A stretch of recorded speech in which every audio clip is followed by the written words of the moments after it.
Hey everybody, Guy Magno here. I love being the host of this podcast. Thank you for listening. For those of you that continue to listen, this community here is growing. We're so excited about that. I think that what is happening in St. Cloud is special, and I want to continue to be a part of helping people know more about the people and the things that make our community special. And today I had the distinct privilege of having Rachel Thompson, who is the director of Visit Greater St. Cloud.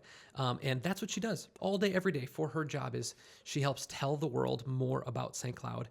And so we got to talk about that. We got to talk about a community that we love. And we talked about live music and some of our favorite shows and super fun conversation. And I'm just so thankful that I got to have it today. Thanks for listening. Rachel, thank you so much for coming and joining us on the Chit Chat podcast. Wonderful to have you with us today. Thanks for having me. I kind of fangirled a little bit when you reached out. So fun. We're excited to have you.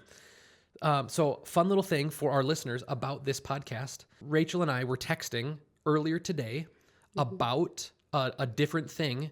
And I said, hey, this is a long shot, but what are the chances you want to be on the podcast today at 1:30? And an enthusiastic yes. It was so fun. I am excited for this conversation because A, I threw it on you super fast, and B, you were excited to do it. So I'm appreciative of that. Absolutely. I kind of live in a yes mentality of like, Yeah. you know what? If it's an opportunity, if it's a door and it's open, let's say yes to it. Absolutely. Let's try it out. Sometimes that gets me in trouble. I'm not going to lie. Of course. And other times it's opened some really wonderful opportunities for me that I never would have expected or even put on a bucket list. Yeah. But I didn't know I was cool enough to make it to the podcast, and here I am. So thank you. So fun. We're so glad to have you. My wife and I kind of joke. My default position is yes, and her default position is no. So those that's a thing that we got to figure out sometimes, because hey, should we have friends over tonight for dinner? Yes. Cassie says no. Right. Yeah. And there are times when I absolutely should be convinced of no, like it's not the right time for X, Y, and Z, right? I feel that. And so I absolutely need that. I need her to kind of temper my yes, because I would go and do all day, every day. And that's not healthy. You can't sustain that. Right. And it's fun, I'm sure, for the yes to come into her life a little bit too. And like, let's do it. Let's be a little spontaneous, or let's take on that challenge. Perhaps I'm looking at you and you're thinking maybe not. I hope so. I hope so. But yeah, her disposition is kind of like, she kind of needs to be convinced of it. Sure. And is she a data facts person? yeah, much more than I am. Sure. Much more than I am. So she works as it's not a CFO. We don't have like a traditional C-suite, but she does all of the things that a CFO does. She does all of our billing and bookkeeping and helps manage all of our taxes and forecasting budgets and all of that stuff. She keeps you in line. That's all Understood. that stuff. Yes. I realized years ago. So we've started a number of businesses, and this little epiphany. All of the businesses, all of the things existed initially because of me. In that, she would have never started anything. She has no interest, no interest in that. And even my business partners now, I think there's a similar kind of piece of that. I'm kind of our ideas guy. I'm like, hey, let's do this thing. But they're all still in existence because of everybody, not me. The details and the actual figuring out the finances behind it. Yeah. All of the early stuff when it was just me and my wife, she would have never started any of it. Sure. But it all still exists and runs smoothly because of her. I don't think that I have it in me to maintain something notable and of size and scale for long. There are too many details for me and my little proclivities to and manage. I'm sure your brain is already onto the next thing. So you're dreaming up what comes. I think there's a piece of that for sure. Also, I think I've had to get good. I'm really excited about the stuff that we have been doing now for a handful of years. And so, I do dream some about the future, but I continue to dream about, these things that we have. Sure. Just look at where we are here. Yeah. In downtown, in your new location, in a podcast. It's incredible to see the work. It's so fun. At the beginning of every year, our banker reaches out and says the bank says hey, no, it's actually not the bank, the entity formation guy, who does all of our filings and stuff. Just anything new and big coming on the horizon. He's just kind of doing his due diligence. What's the year going to look like? And we were like, there's nothing coming this year. No big purchases, no acquisitions. Did he believe you? I don't know. That's a good question. I should ask him. And then months later, we were like, I think maybe we should buy a building. Yeah. And so even when we weren't kind of expecting it, kind of snuck up on us, which is kind of fun. But You and I are very similar. When I take a look at like Visit Greater St. Cloud and a lot of the strategies and work that we do, my team would very much say I'm the same as you. Yeah. And like, nope, we're going to do this and we're going to make it happen. And then let's figure it out. Let's figure it out. And sometimes it is the best thing that came forward, and sometimes it is a one and done. That's right. And that's just exactly how okay. it is. Yeah. Yep, especially in the line of work of getting people here. You know, sometimes we have these wonderful ideas that are going to bring travel trend visitors to our region, and sometimes people don't respond or markets don't respond. But that's kind of the data side in me too, is looking at who does respond to what things, as far as, you know, if it's a northern region that comes down for live entertainment, we see that happen. Yeah. Live entertainment positioned in the southern part of the state, they don't come up through the metro market for it, but they will for our outdoor rec. And so it's just finding who it is that comes and responds to different strategies as well as placements. So that's cool. Maybe Rachel, we just kind of jumped in, but we did. Maybe just like tell me who you are. Yeah. Tell our, let our listeners know who you are, what you do, what's your role at Visit Greater, and maybe just like help us understand kind of what you're trying to do in our community. Absolutely. So Rachel Thompson with Visit Greater St. Cloud, we talked about that. One of the things that people get confused by is like, okay, CVB, I've heard that, Convention and Visitors Bureau. I've also heard St. Cloud Area Convention and Visitors Bureau. I've heard of DMO, which is Destination Marketing and Management Organization. And then there's Visit Greater St. Cloud. Those are all the same things. So in the state of Minnesota, there is a law that says that when you spend a night in a hotel, there's a tax. So it could be like a motel, hotel tax, a bed tax. It's named a few things. At the end of the day, that is reinvested to a destination marketing organization to be reinvested to bring more folks to the community. So it's heads and beds. And so that we can bring more people and more economic dollars to the region in which we represent. So we have contracts with the city of Waite Park and St. Cloud. We would have an agreement with Sauk Rapids, but they don't have lodging facilities. None? None. Think about it. No hotels in Sauk Rapids. Is it because they don't want it, or it just hasn't happened? It just hasn't happened. Wow. I know. So isn't that fascinating? So we do have an agreement with... I've lived here my whole life, I and know. I've never once thought about like a hotel that. in Sauk Rapids. Yeah. So because there's no lodging, which means there's no actual dollars being exchanged, we don't have a formal contract with them, but we do represent them as far as like amenities, things to do. If we're bidding on events, we use their spaces, things like that, knowing that the economic dollar from a lodging standpoint is going to go into one of our contracted cities of St. Cloud or Waite Park. And so that is the overall goal, is to bring people here, have a great time doing so, that they go home, they tell their friends and family about it, they want to relocate here, they want to send their kid to college here, they want to open a business here, all of those economic development, but kind of in the most fun way possible, which is tourism. Yeah. And so there's a lot of ways in which we do that. We've got a lot of avenues, whether it be the leisure market, which is like your road trip traveler, your solo traveler, which is a really big growing market for us. Think about bleisure travel, so business and leisure combining, going to a conference at River's Edge and staying a day, extra on the front side or the back just side. to be clear, you called that bleisure. Bleisure. Business and leisure. Yes. I'm all about bleisure. Bleisure is great. I love that's really fun. Bringing people along as well for a couple extra days if you're going to be there anyways. And then we also have an event bidding arm. So we've got 3 people on our sales team out there telling the world why they should host their event in our area, and then help them from services to contracting, date availability, any of those things, as well as we do group markets. So those big bus tours coming through, they kind of died off for a little while. Yeah, for sure. And then now they're coming back. People are more comfortable being in those larger settings again. And then we do a lot with marketing influencers as well, like content creators, bringing them in, niche placements, those types of things are best accessed through those content curators. And so we want to make sure that they've got multi-channels. We bring them in for a weekend. We kind of help navigate themes for them to then share with their audiences. We had a fun one the other week. We brought in 2 dogs. Okay. The dogs were the content creators. So it was like with big channels. Yeah, absolutely. So it was telling everybody on their platforms where to go in the St. Cloud area that are dog friendly. That's really cool. Isn't it neat? That's really, really fun. Yeah. So we get to do a lot of fun, creative placements, as well as just opportunities for telling really the world as to why they should come to the St. Cloud area. We've got our flight markets down with Allegiant going out of St. Cloud to Mesa and to Punta Gorda. Yep. And so we do some reverse snowbird travel marketing, which Yeah. always people are like, what do you mean that people are coming from the south up north in the winter? Yeah. I said, well, think about it. Like, Hallmark has made the best opportunity for us because what is it in every Hallmark movie? A beautiful, snowy downtown scene where you find the love of your life.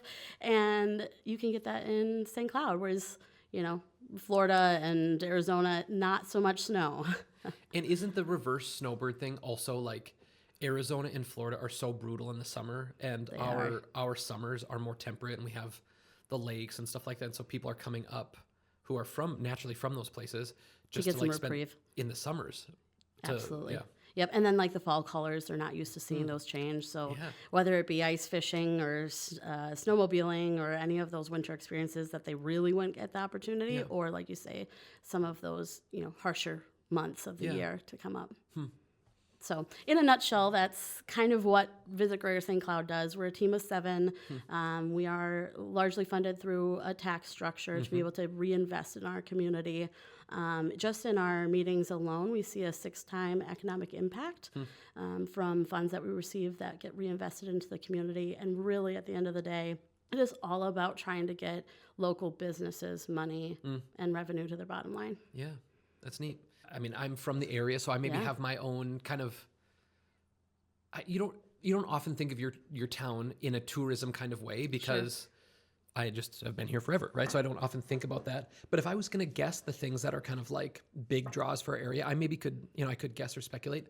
But from your seat and from your position, what would you say are some of the biggest draws, maybe natural draws that we have here? Well, let me put my announcer voice on. Central Minnesota's live entertainment hotspot coming to you next year in 2025 as our marketing campaign. So all right. Live entertainment, absolutely. 3 theaters in our downtown. We also have, of course, the Ledge Amphitheater that's bringing in huge groups of folks. Their primary market is actually coming from the Metro and from Chicago base. So wow. Yeah, and we do a visitor profile study every year that helps base our campaigns as well as our strategy for the next year. And we consistently see Minneapolis, St. Paul, Alexandria, and then Wilmer as our primary funnel into the community. And a lot of those are visiting because of arts and entertainment. So those theaters, and then our outdoor rec. So of course, we've got the beautiful Mississippi River. We also have a lot of trails in our system, and then the Quarry Park and Munsinger and Clemens Gardens. So those are kind of the intent for travel opportunities. And then, of course, they get to experience all of the rest of the amenities and attractions after they come for that reason of travel, which we typically see is a ticket to a show, some sort of opportunity for outdoor rec into our community here. What do you think some of the biggest challenges are in your, as you're trying to market our community? What are some of the biggest challenges that you need to overcome when you're trying to convince people to bring their events here or, to come and experience our community? I say this knowing who the audience of the podcast is, and I mean it very nicely. It's the locals. Okay. The local conversation around our destination is it's more of a negative conversation because, like you said earlier, it's hard to sometimes see your own destination from the lens of a visitor. But I challenge people, go through a weekend like you are experiencing it for the first time and see the gem that we live in and then be able to talk to people about it instead of some of the things that you've read in headlines or some of the things that you maybe have heard through the grapevine. It really is getting to the point of what is it that you do that you love that you can share with everybody else? Because when we have conversations with planners, when we have conversations with folks, it's never a matter of, no, we don't want to go there. It's usually just an education of, we didn't know that was an opportunity. And so as soon as we allow for that opportunity to be present, then it starts those conversations of like, okay, when do we come? How do we get there? Now, of course, snow and the cold sometimes is a hurdle. February is probably a hard time to convince people to come from out of state, maybe. A little bit. There's not the glorified outdoor sports with snow kind of questionable, ice kind of questionable, those sorts of things. But, there's plenty of other opportunities. But the cold, sometimes people think is a hurdle, as well as we don't have a hub airport. And so when we take a look at those international meetings, it is a barrier sometimes in that regard. But we do extremely well with State Association, Midwest Association, youth sports, those types of events, drawing them into our community. Cool. So you said one of the main challenges is us, our people. Yeah. Do you think that that's unique to St. Cloud, or do all small communities, like, we're not a suburb, like we're an hour away, not a suburb. I'm thinking of like kind of regional hubs. Do you think that that's a thing that exists in all regional hubs? People from the Rochester area, they kind of think disparagingly or speak disparagingly of their community, or do you think that's something unique about St. Cloud? I think there's definitely both. I think that there are some destinations that have such a strong voice and pride behind that they come from. I mean, I think about like LSU and the surrounding community. Now, we only hear about the loud, proud communities necessarily, and maybe there are the flip side. And I think that there is a very strong St. Cloud narrative that's very proud. We've got some wonderful business owners. We've got great amenities. I think it's just some of the louder voices are talking about things that maybe they have heard and not necessarily experienced, but have heard about. And I don't think it's unique to just St. Cloud. I think that most communities probably, you get used to what's in your backyard, For sure. I think about that in all aspects of, I've got kids, so, you get them a new toy and now all of a sudden next week that's old news and they're... The thing that was so cool and so awesome a week later. Right. Yeah. Yep. And so I think there is a little piece of that, but it's a good reminder for everybody to just think of what it is that we have. A lot of the natural resources aren't available and you really can't build them in other destinations, and we get that asset right here, which is really, really cool. I know that no community did this, but like I wish we could rewind the tape 100 years and just tell people that were like designing the city, like, turn towards the river. Well, you know why it wasn't, right? No? So lumber trade. Okay. Think about when St. Cloud was created. Okay. There's 3 different parts. There was upper, lower, and middle. And the river was access for lumber to come into the city. Right. And so it was deemed dirty. Yeah. And businesses didn't want to face the river because you'd be watching lumber come in and out all the time. Yeah. And so I wish too that we could flip that around, but unfortunately that's just a piece of our history. Yeah. And now we get to learn how to do that in a way that still preserves the history of our architecture, which again is a wonderful resource, but does pose some challenges when we look at development and getting some of those things accomplished. Yeah. If you kind of had an unlimited checkbook, are there things that you would be excited, like big initiatives or projects that you think would be really, really fun for our community to have? Zip line over the Mississippi River. Really? Wouldn't that be awesome? Yeah. To be able to go from downtown to Munstinger, back and forth from the university. I think that a would. zip line. I think dinner boat cruises, sure, absolutely. Yeah. But a zip line, we've talked about that one a few times, and nobody's quite latched onto it. I'm not sure Well, why. we're throwing it out. I mean, maybe there's Put a it in listener. the universe. Maybe there's a listener now who's like, I can do that. Yeah, whoever wants to take that on, I am all about it. Yeah, and maybe would you be one of the first people to the 100%. inaugural flight? Yes, I think that we should. Maybe you and I both. All we'll right. get a couple of them going, and I it'll think be you'd fun. want at least 2 lines, so you could go Right. with a bud. Absolutely. Yeah. Or like, you know how you do the tree top canopy style? Maybe you can get like all the way, transport down the river somehow using them. I mean, if we're going to dream big. Let's do I've it. got Go all the way. Yeah.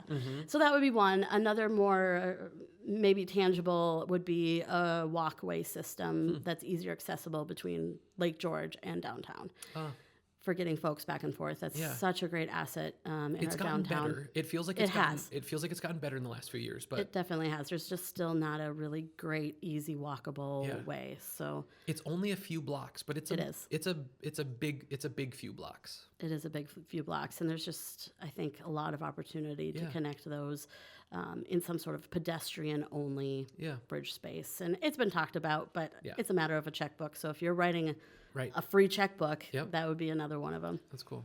Yeah. How about you? What would you envision? That's a good question. I think you sit in a unique seat in the nonprofit realm where you're thinking about that kind of like from like a public good perspective a lot. It's not that I don't spend any time thinking about that, but my mind always goes to like what kind of businesses, what kind of like business infrastructure, Oh, sure. needs to kind of like show up. And I mean, it sounds silly, but like I've talked about it on here before, but I wish we had more breakfast. Yeah. When I think about downtown, and downtown's a unique thing, and depending who you ask, either downtown is like surging, and this is the best downtown we've had in a long time, or it's just the same old, same old. It feels like, depending on your seat, people have different opinions about it. But all I know is I want people to keep coming downtown. Like one of the reasons we came down here is just like being a part of downtown continue to get better. I think I wish we had more housing downtown. That's a huge priority for the city right Yeah. now. So I think you're Yeah. going to get it. Yeah. It's like so many of the things that I want to see happen here, they need people. Like They do. we need bodies. Yep. It'd be fun if the restaurants that were downtown, just if all of them thrived, right?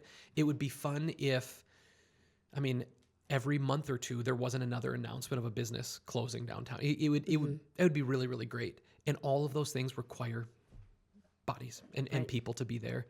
But then, so the question is like, well, what are some of the hindrances to like, why can't we have more bodies here? Well, some of the infrastructure we don't have, like, we need the actual physical housing. Yep. But then I think like whenever that comes, which I hope it does, we probably need like a little like mini market, like the little bodega thing where like, I'm out of milk and it's 10 p.m. You need a place to go. Like if you're going to live, you need to have the ability to get somewhere and grab the gallon of milk. Or Have you cough been in medicine on for all your the city kid. meetings? Because this is exactly what they're talking about. I haven't been in any of them. Okay, so that is exactly the chicken and the egg conversation that's happening. Is like, do you bring I the just gas? I just experience it every day. Right? No, Yeah. absolutely. But do you bring the grocery store first, and Right. then that attracts the Yeah. residents, or the the grocery store is not going to make that leap, and so do you bring the people Yeah. first, and how But do you do that? but without the infrastructure, the people Right. can't really be there. One of the really exciting ones that's coming up here is the opening of the Children's Museum. Yeah. And so I think about in that lens of like, okay, but downtown doesn't necessarily have a kid-focused opportunity for dining right now. There are a lot of restaurants that you can bring your kids to, but that isn't the primary focus of their establishment. So how cool would it be and how great would it be to have a ice cream shop right on that block that has mac and cheese or grilled cheese to go kind of style food options. Something that, even when you take a look at seating, most of restaurants offer high top seating in downtown for And a that is primary. not great for little kids. It is not great to pull up a high chair to put a booster seat in. I've lost a kid or two down the back of that high chair before, and they're fine. I promise. Yeah. I'm a good mom. I swear. But yeah, it's the things like that you kind of take a look at with something as big as the Children's Museum, and how we'll see that shift again. Chicken and egg. Yeah. There aren't kid programming focused restaurants, but that's because that isn't the intended audience that's available right now. But as soon as that Children's Museum opens, that shift's going to happen. So Yeah. I mean, I I'm think excited. those things. I'm excited to see it. I think there are two camps that it's kind of easy to fall in. Like business needs to solve this. Like the market needs to solve this.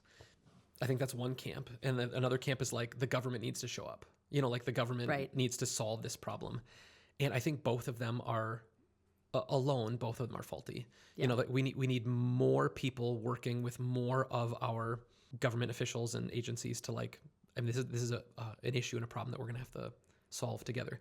And again, we're just trying to play this like really small role. Can we just bring some people here? Can we eat lunch down here more? Can we, run a business down here? Absolutely. And I think they should work together. I think it's the only option. I think it's the only way. And I think that is a big catalyst for the progress that's happening in downtown specifically and across our region, is how we have that public-private partnership and how we can allow for some of the rules to get out of the way to allow for business to thrive, but then still have that infrastructure base for them to be able to do what they need to do. So we see that a lot. I'm in a couple of other programs, and so we work a lot through Zonta, Club of St. Cloud, which I'm a part of. Will you tell me a little bit more about Zonta? Yeah, so it all is about saying no to violence against women, about helping women and girls in central Minnesota, and it's part of a national organization as well. Is it an acronym? It is not. It is ZONTA. That is in full the name. Huh. I thought it was an acronym for something. Yeah, nope, it is. So we've got a club here locally, and they also try to work through some of those, governmental or regulation policy things.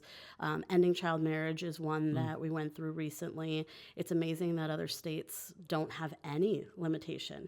So with legal guardian, you can marry your child off as early as you want in other states. And so, it's things like that that are continuing even in now today where we think we've come so far. Sex trafficking in central Minnesota is a huge deal.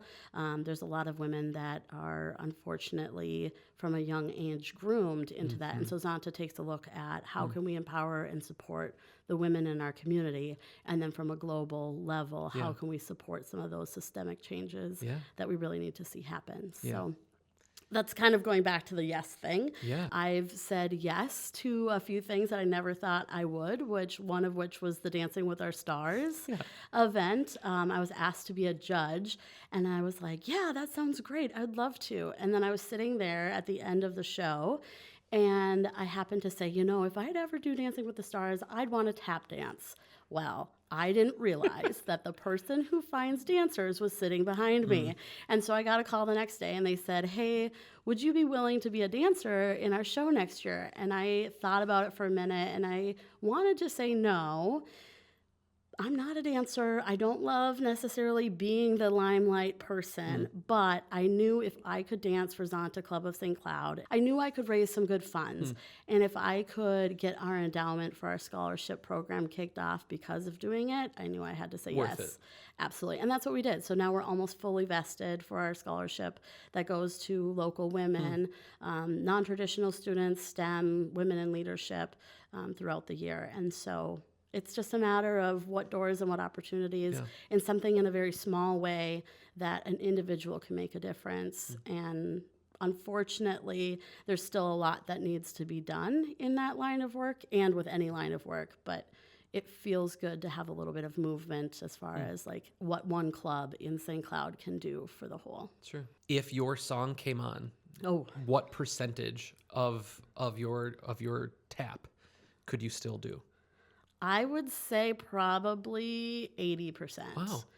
Yeah. All right. My daughter listens to it. So the dance pro that I had was with Studio B. And so my daughters got to know her through getting to sit through some practices and watch me and those types of things. Well, then my oldest decided she wanted to be a dancer because of it. So now that's really she's fun. in her dance class. Oh, that's cool. Yeah, it's really neat. So she wants to watch Mom's video quite often. So I hear it in the background. It was a mashup to Queen. It's real catchy. So What were some of the songs? So we started out with We Will Rock You in the silence and just our tap shoes and hands clapping to the beat all the way out. Of course. And then we transitioned into kind of a mashup of the rest of them. But We Will Rock You was the kind of the anchor. Cool. Yeah.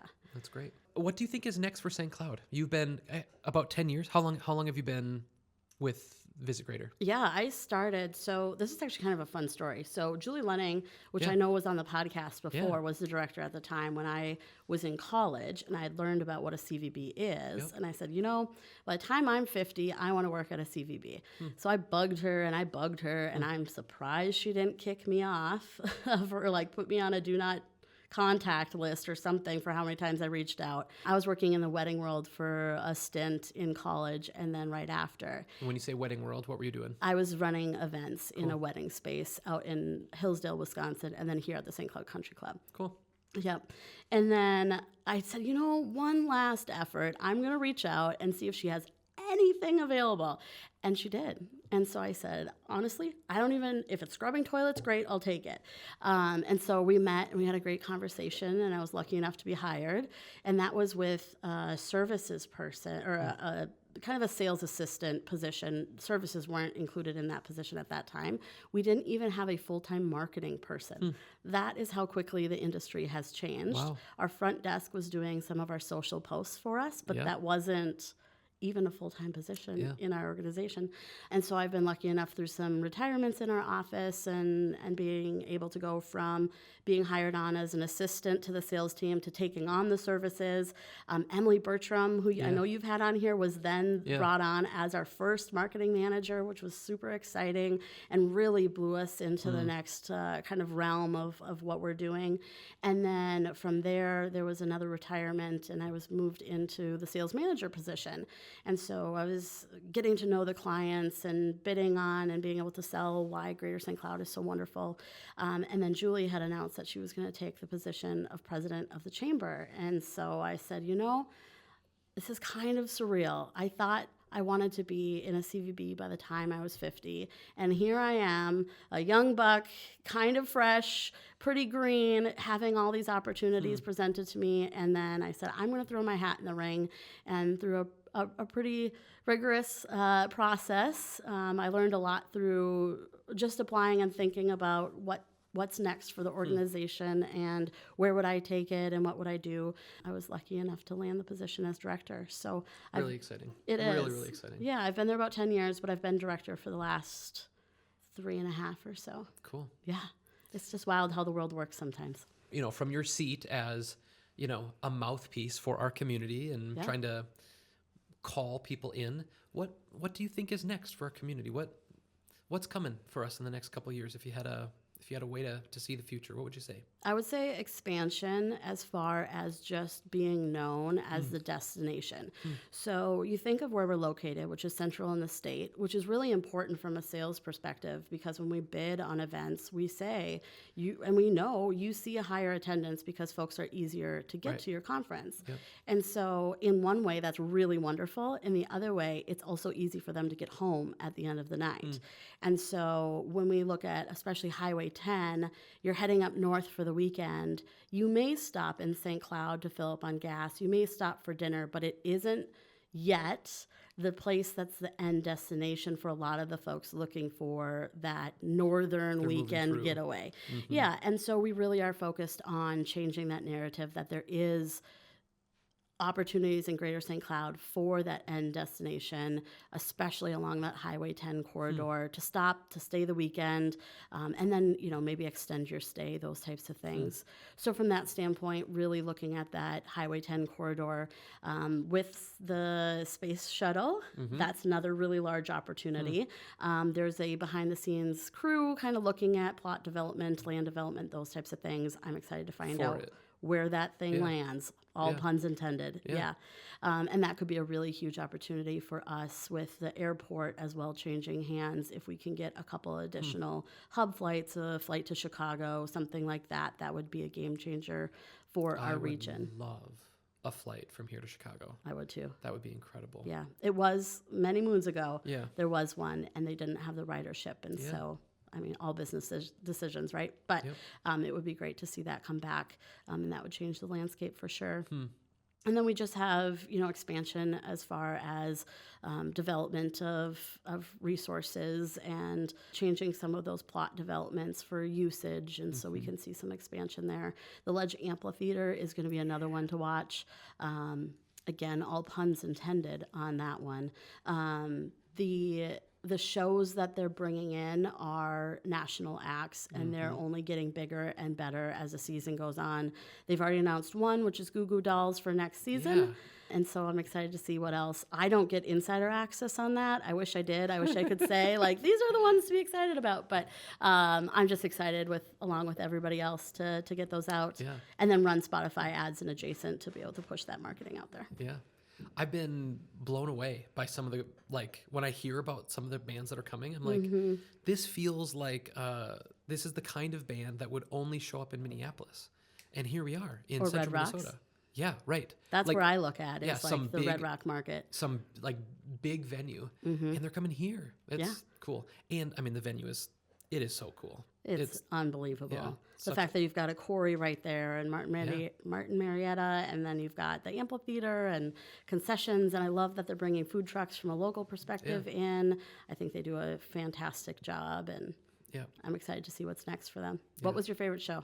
I wasn't able to go, but my favorite act that's shown up there was Jason Mraz. When I was in college, I was a big Jason Mraz guy, and so I was bummed that I wasn't able to go, but I think that was maybe the one that I was like the most excited about. I don't want to rub it in, but he was fantastic. Did you go? I Yeah. did. Yeah. We were like third row back. Oh, it was it's so so good. great. Kip Moore. When I found out that the Ledge was going to be even a thing, I said, "Oh, I hope one day Kip Moore shows up." First year, Yeah. Kip Moore. I've seen him many times on many stages, and there's nothing better than live music in the outdoor air. Yeah. I think some of my favorite musical experiences like for going to shows have been outside. I'm pretty sure all of mine have been. There's just something so special about seeing live music. The way that outdoors. it echoes across the trees, and it's a different, unique experience to. Do you know have that outdoor Do you know who Mason Jennings is? Yeah. I got to see Mason Jennings at River Falls University. Sure. They have a kind of a fun outdoor amphitheater, kind of natural, like built into the hill kind of thing, on like a perfect fall night, and just being outside at night, listening to a fun folky guy. That was there. I don't know. There's something really fun, really special about that. Yeah, I was in Iowa, Boone, Iowa, of all places, in a rainstorm. Yeah. Mud up to your knees, and Luke Bryan was playing. It was the most fun. We all were stomping around in the mud, having a good old time. We like literally slid down the hill to get back to our cars. Yeah. But those are the things that you remember. Did you like put cardboard down? I mean, like if you're all muddy, how do you get into your car without? We didn't have an option. We just you got get in. Yeah. Have you ever done like the mud runs? No. Okay, so I've done a few of them. It's the same style. Those at least you know going in that you're Right. going to need trash So you bags can put like and you stuff. can put like a sheet down on the seat. Or Absolutely, something. yeah. Garbage bags works the best. Just cut a hole, put And it throw it over. away. Yeah. We did not realize that this is what we were getting into. So we brought our nice cowboy boots and our jeans, and we were just slopping around in the mud. It was just But what a fun. memory. What a memory indeed. Yeah. Luckily, the Ledge is equipped for, even if it rains, there's not going to be mud. No. The granite there will be just fine. Yeah. But it's such a beautiful venue. So if you could put somebody on stage this next season, who would it be?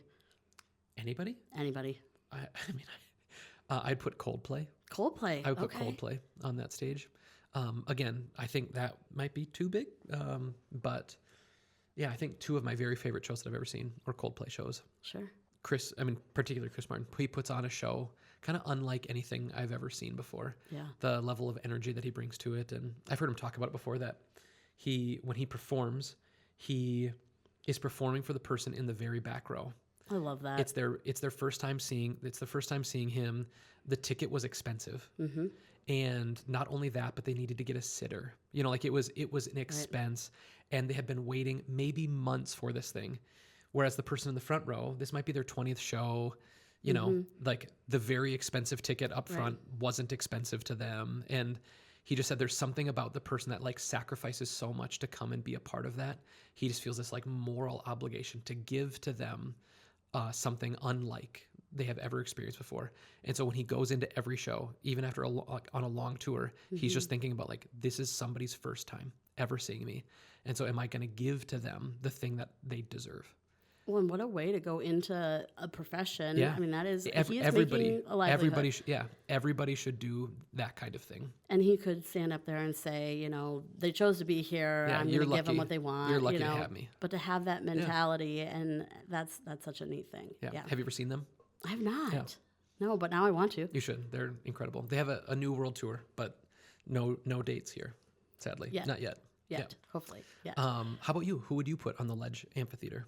Probably Maggie Rogers. I don't know if you're familiar with I am her. familiar with Maggie Rogers. Okay, so that would be one. Maggie's great. So good. And I think that would be the perfect night air kind of music.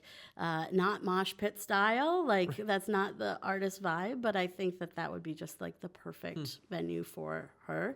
I also think Teddy Swims would be awesome. I don't know Teddy Swims. Oh, you've got Should I? homework. All right. Yeah, I you've got will. homework. I'll do it. It's very like kind of fun, but a little bit sensual music. Really? Yeah, but he's mainstream now, and he puts on a good show, and he's a genre that most can appreciate. I mean, he's not real hard on any one side of the spectrum, but Bet on Fire, he sings, and a number of other ones that have come out recently. So he'd be a fun one Cool. to have up there. And then I love anything like old country, so if we could get I don't want to say a retired country artist, but somebody that maybe doesn't still tour everywhere to come back. That would be a fun one too. Fun.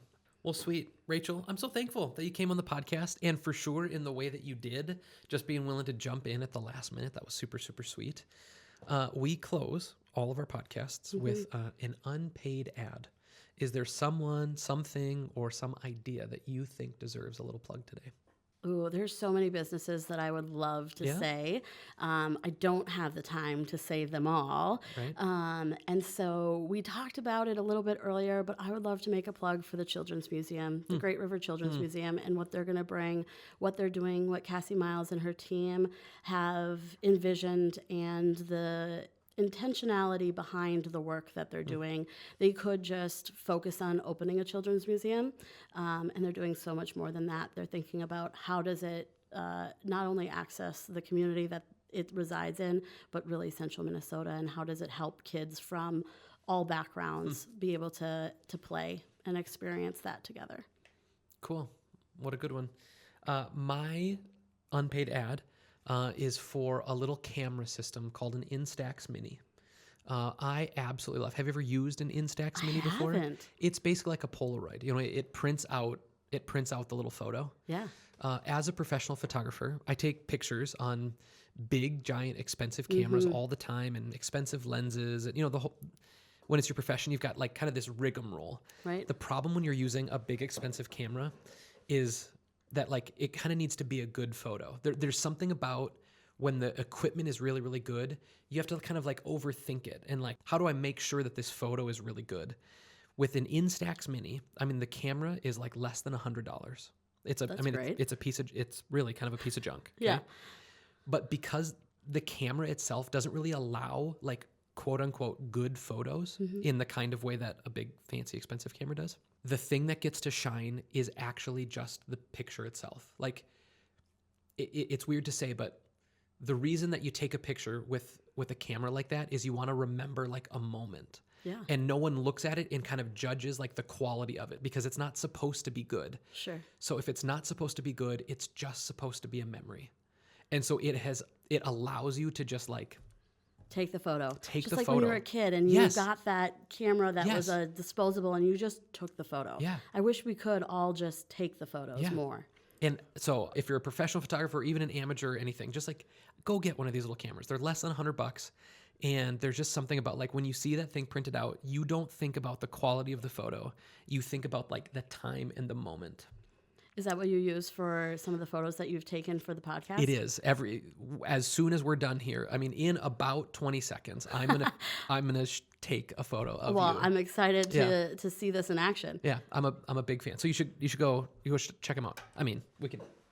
Bring It just up here. it just happens to be here. And it's even a beautiful color. Right. This one's blue. They come in pink and purple and green. There's some like black ones and brown ones that like kind of look cooler, but it's all basically the same technology. But also, if you show up with a bright pink or blue, the expectation level also changes versus This coming thing, with all the equipment. It's just a memory capture. Yeah. It's not supposed to like capture really great photos. You're not going to take people's weddings with that one, or what? I mean, if I was going to jump back into the wedding game, I might make a pitch to shoot an entire wedding on just something like this. Yeah, there is something so special about it. Like I can't speak highly enough about this. Well, you have to have like a link tree somewhere down the line so that we can get all these wonderful products. I'll post a photo of our wall sometime with all of our photos on it.